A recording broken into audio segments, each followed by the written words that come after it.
আসসালামু আলাইকুম। ক্যাডেট পরীক্ষার প্রস্তুতিতে আমি আম, গণিত সম্পর্কে কিছু আলোচনা করব। তো এখানে হচ্ছে অজানা রাশির জগৎ নিয়ে আলোচনা করব।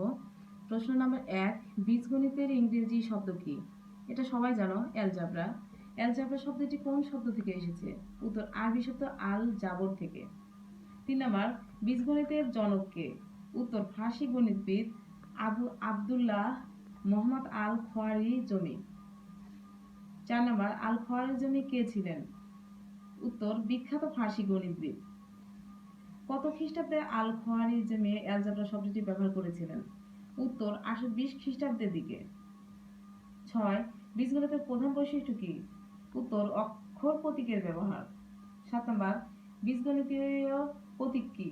উত্তর, বীজগণিতে ব্যবহৃত সংখ্যা প্রতীক বা অঙ্কগুলো হলো 1 2 3 4 5 6 7 8 9 0।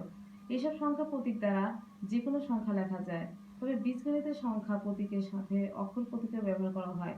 এটা বীজগণিতের মৌলিক বৈশিষ্ট্য, যেমন A B C P Q R x Y Z ইত্যাদি অক্ষর দ্বারা অজানা সংখ্যা দ্বারা প্রকাশ করা হয়। 8, বীজগণিতের সংখ্যা প্রতীক কয়টি ও কি কি?